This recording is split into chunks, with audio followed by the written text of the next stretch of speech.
তুমুল সংঘর্ষের ঘটনা ঘটেছে। এতে গুরুতর আহত হয়েছেন প্রধানমন্ত্রী তারেক রহমান। এই ঘটনায় উত্তেজনা বিরাজ করছে। দর্শক, আজকে সংসদে উত্তেজনা বিরাজ করছে এবং এমপিদের মধ্যে মুখোমুখি দাওয়াপাল্টা দেওয়া। এদিকে আজকে সংসদ অধিবেশনে জামাতের সকল এমপিরা একজোট হয়ে তারেক রহমানের বিরুদ্ধে অ্যাকশন নিয়েছে। বিএনপির এমপিদের কাঁপুনি শুরু হয়েছিল সংসদ অধিবেশনে।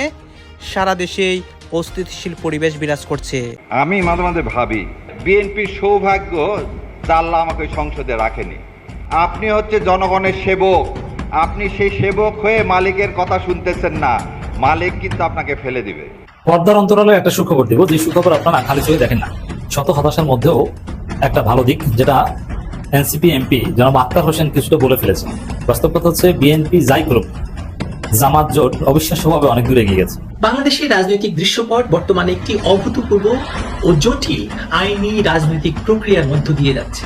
সাম্প্রতিক পট পরিবর্তনের পর, অর্থাৎ 2024 সালের জুলাই সন্ত্রাসের পর অবৈধ অন্তর্বর্তীকালীন সরকারের নির্বাহী আদেশে সংসদে স্থায়ী আইনের রূপ পেতে যাচ্ছে।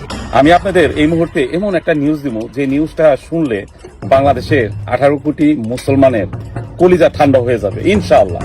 সেই খবরটা হলো, গতকাল আমি বলছি, এখন কিছু কবি সারা খাড়া করে আলামো এবং ইনশাআল্লাহ বিজয় সামনে অবশ্যই। সংসদে বিজয় হয়েছে জামাতের এমপিদের। এই দিকে দেশের প্রত্যেকটা জনগণ খুশি হয়, সংসদের মধ্যে অনেক বিএনপি নেতার খারাপ অবস্থা হয়। দর্শক শ্রোতা, গত কিছুদিন যাবৎ সংসদ অধিবেশন চলছে এবং এই সংসদের মধ্যে একজন এমপি আরেকজন এমপির গোপন কথা বলে এক প্রকার দাওয়া পাল্টা দেওয়া হয়। তারই প্রেক্ষাপটে আজকের সংসদে অনেক চাঞ্চল্যকর ঘটনা ঘটেছে। জামাতে আমির অনেক অ্যাকশনমূলক বক্তব্য দেন, অন্যদিকে তারেক রহমানও দেন। আপনারা দেখতে পারবেন তারেক রহমানের সর্বশেষ অবস্থা এবং সংসদের বক্তব্যের প্রেক্ষাপটে দেশের মধ্যে যে আরো অনেক ঘটনা ঘটে, অনেকের বক্তব্যের মাধ্যমে সকল রহস্যগুলো আমরা উন্মোচন করার চেষ্টা করব। যারা এই প্রস্তাবের পক্ষে আছেন তারা হ্যাঁ বলুন, যারা এই প্রস্তাবের বিপক্ষে আছেন তারা না বলুন। মাননীয় বিরোধী দলের নেতা, আমি যদি এই পার্টটা একটু শেষ করি দয়া করে। ধন্যবাদ আপনাকে। আমি এখন মাননীয় আইন, বিচার ও সংসদ বিষয়ক মন্ত্রী জনাব আসাদুজ্জামানকে representation of the people's amendment bill 2026 উত্থাপনের অনুমতি প্রার্থনার জন্য আহ্বান জানাচ্ছি। মাননীয় স্পিকার, আপনাকে ধন্যবাদ। মাননীয় speaker, representation of the people order 1972 এর অধিকতর সংশোধনকল্পে আনিত একটি bill, representation of the people order people amendment bill 2026 এই মহান সংসদে উত্থাপনের জন্য অনুমতি প্রার্থনা করছি। মাননীয় মন্ত্রী, আপনি বিলটি উত্থাপন করুন। ধন্যবাদ মাননীয় স্পিকার। মাননীয় speaker, representation of the people order 1972 এর অধিকতর সংশোধনকল্পে আনিত representation of the people amendment bill 2026 এই মহান সংসদে উপস্থাপন করলাম। Representation of people's amendment bill 2026 মহান সংসদে উত্থাপিত হলো। মাননীয় speaker, representation of the people order 1972 এর অধিকতর সংশোধনকল্পে আনিত bill, representation of the people amendment bill 2026 অবিলম্বে এই মহান সংসদে বিবেচনার জন্য গ্রহণ করা হোক।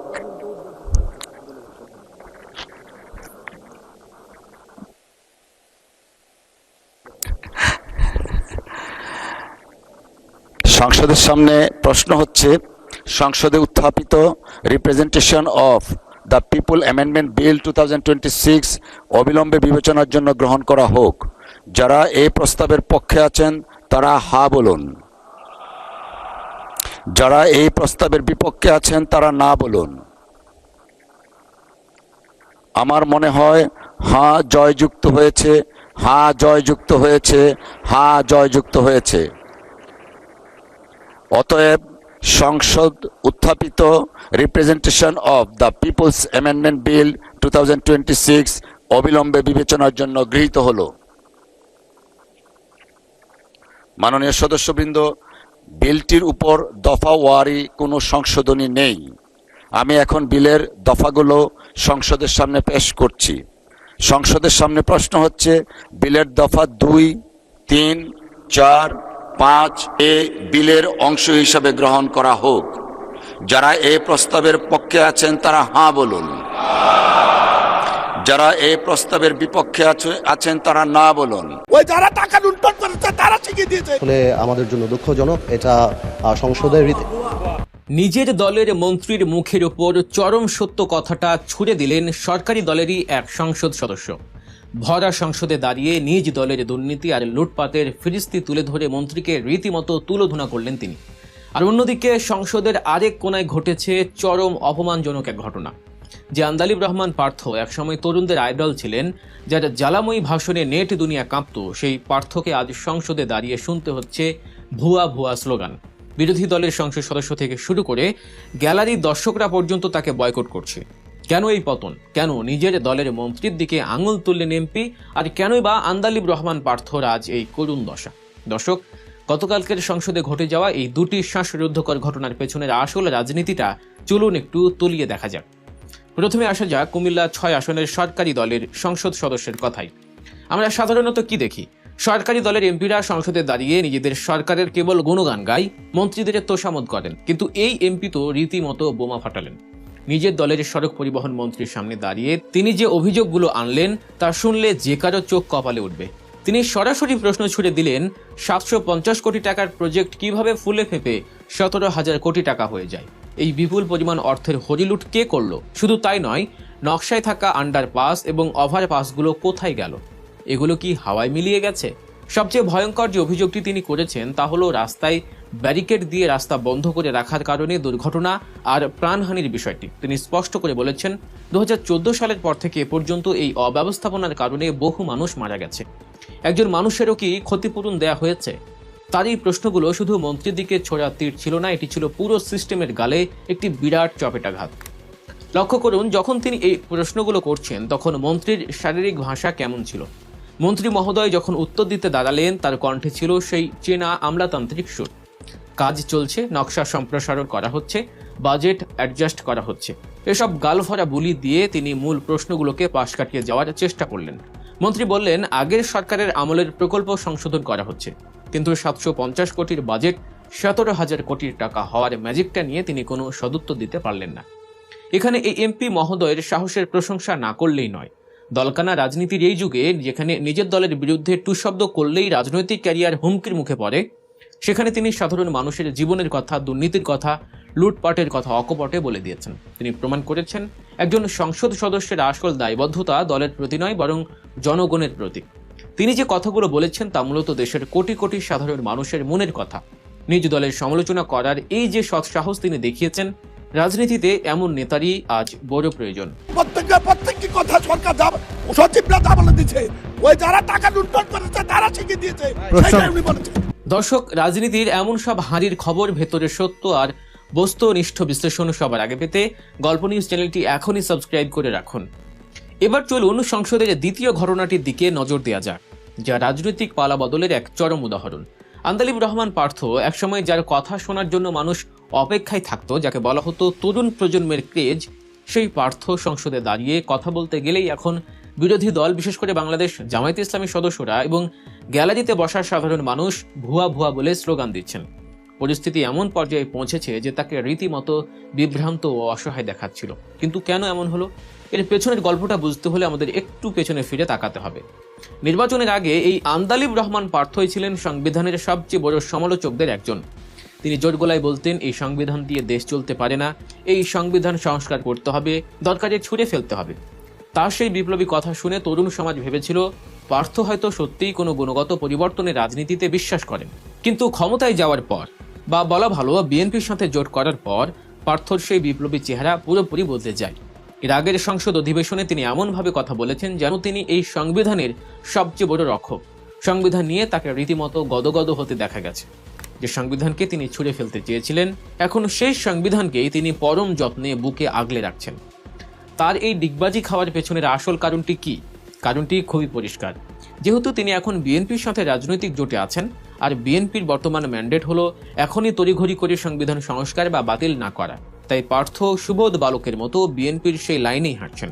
যখন বিরোধী দলগুলো এবং জুলাই আগস্টের গণ অভ্যুত্থানে অংশ নেওয়া ছাত্র জনতা সংবিধান সংস্কারের জোর দাবি তুলছে, তখন পার্থ নানা টালবাহানা করছেন। নিজের রাজনৈতিক অবস্থান ধরে রাখতে গিয়ে তিনি জনগণের দাবিকে পাশ কাটিয়ে জোটের স্বার্থকে বড় করে দেখছেন। তার এই দ্বিমুখী নীতির কারণে তিনি এখন ব্যাপক সমালোচিত হচ্ছেন। পর্দার অন্তরালে একটা সুখবর দিব, যে সুখবর আপনারা খালি চোখে দেখেন না। শত হতাশার মধ্যেও একটা ভালো দিক, যেটা এনসিপি এমপি জনাব আক্তার হোসেন কিছুটা বলে ফেলেছেন। বাস্তব কথা হচ্ছে, বিএনপি যাই করুক, জামাত জোট অবিশ্বাস্যভাবে অনেক দূর এগিয়ে গেছে বাংলাদেশের জনগণকে সাথে নিয়ে। বিএনপি সংস্কার বাধাগ্রস্ত করছে, সংস্কার হতে দিবে না, হ্যান ট্যাং, কিন্তু বাংলাদেশের সংস্কার অনেক দূর চলে গিয়েছে। আরে ভাই, গণভোট হয়ে গেছে, সংস্কার জিনিসটা মানুষ বুঝে গেছে, ঐক্যমত হয়ে গেছে। এখন শেষের দিকে এসে বিএনপি লাগাম টেনে দিলে হবে? পারবে না। এই সংস্কার যতদূর এগিয়েছে, গণভোট থেকে শুরু করে আরো নানান বিষয়ে যতদূর এগিয়েছে, যেমন গুম অধ্যাদেশের কথাই যদি বলি, গুম অধ্যাদেশ ইউনূস সরকারের সময় অধ্যাদেশ হয়েছিল, এখন বিএনপি রেটিফাই করবে না, পার্লামেন্টে পাশ করাবে না। না, এই আকাম করতে গেলে বিএনপির গদিই থাকবে না। শেষ পর্যন্ত বিএনপি ডলা খেয়ে, জনগণের ধোলাই খেয়ে এগুলো সব মানতে বাধ্য। আর এগুলো যদি না মানে, বিএনপিকে হটিয়ে, বিএনপির পতন ঘটিয়ে মানুষ এগুলো বাস্তবায়ন করবে। দর্শক, সত্য কথা হচ্ছে এইটাই, একটু সময় হয়তো লাগবে, হয়তোবা আরেকটু রক্ত দিতে হবে। বাস্তবে আমাদের কাঙ্ক্ষিত সংস্কার এমন এক জায়গায় এসে পৌঁছেছে, এই সংস্কার হবেই। হয়তোবা BNP for the time being বাধাগ্রস্ত করবে, বাট বিএনপির পতনের মধ্য দিয়ে হলো এই সংস্কার বাংলাদেশে বাস্তবায়িত হবে। গণভোট হয়েছে, ঐক্যমত হয়েছে, এখন একদম বেশি যাবে। আরে ভাই, 3 জোটের রূপরেখা 1991 সালের, ওটার উপর গণভোট হয় না। আর এরকম কোনো জুলাই ঐক্যমত কমিশনের মাধ্যমে কোনো কমিশন এগুলো কিছুই হয় নাই। ওটা কোনো সরকারি বিষয় ছিল না, ওটা ছিল 3টা দলের বেসরকারি বিষয়। আর এবার যেটা হয়েছে, ঐক্যমত কমিশন, জুলাই সনদ, এগুলোর প্রত্যেকটার সপক্ষে রাষ্ট্রপতির আদেশ কিংবা অধ্যাদেশ কিংবা সরকারের বৈধতা রয়েছে, ইউনূস সরকারের মধ্যস্থতা এটা করা হয়েছে। অতএব যতদূর সংস্কার এসেছে ইউনূসের আমলেই, ওই জায়গা থেকে বিএনপি যতই ষড়যন্ত্র করুক, এই সংস্কারকে চূড়ান্তভাবে ব্যর্থ করতে পারবে না। ব্যর্থ বিএনপি করতে গেলে বিএনপি ব্যর্থ হয়ে যাবে।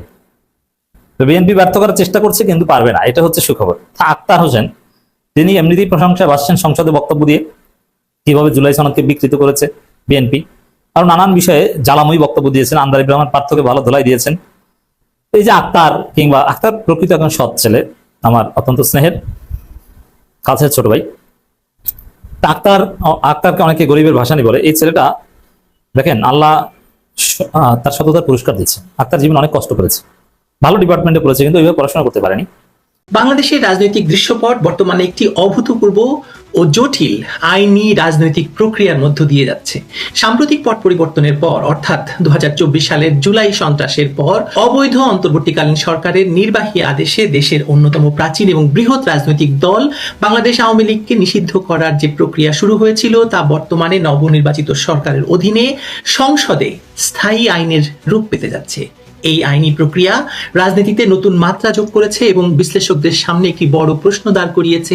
আইন প্রণয়ন করে কি একটি ঐতিহাসিক রাজনৈতিক দলের শেকড় উপড়ে ফেলা সম্ভব, নাকি এই পদক্ষেপ খোদ ক্ষমতাসীনদের জন্যই দীর্ঘমেয়াদী রাজনৈতিক ঝুঁকি তৈরি করবে?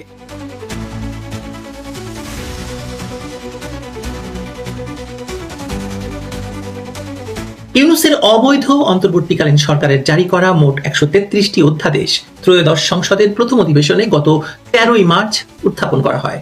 সংবিধানের 93 অনুচ্ছেদ অনুযায়ী নির্দিষ্ট সময়ের মধ্যে সংসদে পাশ না হলে 30 দিনের মধ্যে অধ্যাদেশের কার্যকারিতা হারায়। এই অধ্যাদেশগুলো যাচাই বাছাইয়ের জন্য গঠিত 14 সদস্যের বিশেষ সংসদীয় কমিটি ইতিমধ্যে তাদের চূড়ান্ত প্রতিবেদন জমা দিয়েছে।